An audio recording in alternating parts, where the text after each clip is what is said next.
Aujourd'hui, je vous parle du courage.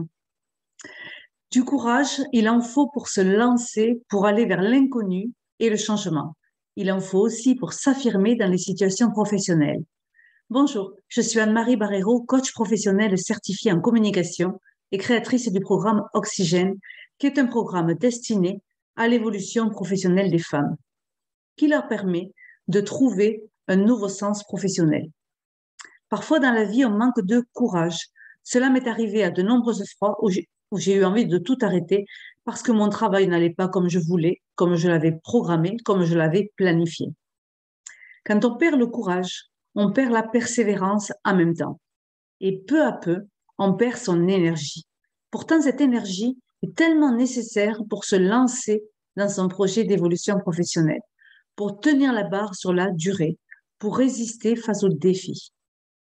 Ces défis, par exemple, sont quand il s'agit de créer son entreprise, de négocier son départ d'une entreprise, de dire les choses avec audace ou qui sont importantes pour soi, de trouver aussi la façon de se mettre en marché si on est entrepreneur. Il faut de l'énergie pour tout ça. Sauf que la plupart du temps, quand on manque de courage, sur le long terme, on se sent comme vidé, voire nul, voire incapable. Alors, le cerveau, lui, se régale. Il s'en donne à cœur joie pour nous envoyer toutes les critiques d'hier, d'aujourd'hui et même de demain qui nous entraînent dans la spirale de la stagnation ou de l'échec. Vous le savez, pour celles qui me suivent, pour moi, il n'y a pas d'échec, il n'y a que des leçons. J'ai longtemps cru, moi aussi, que la vie professionnelle, ça ne pouvait être qu'une évolution de carrière. Puis j'ai réalisé que non, que c'était une série de hauts et de bas, avec une transformation de ces échecs en découverte. Mais ce n'est pas venu naturellement. Il a fallu que je travaille sur moi énormément, sur la confiance, sur l'estime de soi, pour pouvoir transformer ces échecs que je croyais alors en découverte, en leçon, voire en bénédiction.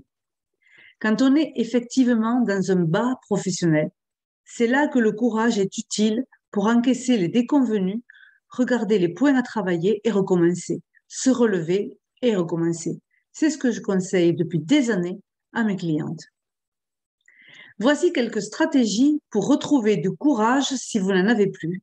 Ce que je vous propose ici, ce sont des pistes et je suis certaine que vous en avez déjà. Mais ce que j'ai envie de vous dire, c'est que la motivation pour retrouver du courage, elle ne passe pas en restant sans rien faire. On peut bien sûr se reposer, mais la motivation arrive quand il y a action. Ce n'est pas en restant chez vous que vous allez retrouver de la motivation et du courage. Voici donc quelques stratégies. D'abord, chausser ses baskets et aller dans la nature pour vous remettre dans un état interne qui soit plus zen. Allez respirer, faire du sport, le sport que vous voulez, mais reconnectez-vous avec la nature. C'est une chose très importante pour retrouver du courage. Deuxième chose, c'est de cesser de penser à ce défi, à ce challenge, à cette situation difficile qui vous obsède. Faites autre chose, complètement différente. Lancez-vous dans la littérature, la cuisine, aller aider la voisine, le voisin, entamer un nouveau projet, faites le ménage, que sais-je, faites carrément autre chose pour vous déconcentrer de cette obsession. Troisième chose, choisissez de regarder la situation autrement en portant attention sur les micro-situations positives. Cela va changer le chemin de votre cerveau, ce qu'on appelle le chemin neuronal. Si le chemin neuronal est toujours habitué à voir la même adversité et les mêmes échecs, il va falloir lui indiquer une autre façon de penser. Regardez la situation autrement. C'est une autre façon de faire. Le quatrième point que je vous invite à faire, c'est de poser une action en direction de votre projet, même si vous ne savez pas ce que ça va avoir comme résultat. Même si vous n'avez pas de visibilité au-delà de 6 mois. Les choses arrivent toujours quand on se met en action. J'étais avec Mélanie récemment, qui, depuis des mois et des mois, voulait peindre une toile avec de l'acrylique, mais elle se l'interdisait parce qu'elle était en train de chercher un travail et elle était donc dans une évolution professionnelle. C'était difficile, elle n'y arrivait pas et elle attendait d'avoir fait d'abord trouver cet emploi pour se mettre à la peinture. Je lui ai demandé d'abord de nourrir d'abord l'intérieur d'elle-même pour se détendre et pour ensuite pouvoir trouver son projet professionnel. C'est ça qui s'est passé. Elle pourra le témoigner bientôt. Mesurez votre degré d'engagement dans votre projet d'évolution. Voyez des obstacles comme des occasions d'opportunité. Chaque obstacle devient une force pour démarrer. Chaque découragement augmente votre constance et votre persévérance. Alors j'ai envie de vous dire ceci. Quelle est la plus petite action que vous pouvez faire en direction de votre projet maintenant? Et deuxièmement, comment vous récupérez du courage quand vous en manquez? Rappelez-vous la dernière fois que vous avez récupéré du courage, qu'est-ce que vous avez mis en place et qu'est-ce que vous avez fait pour le retrouver?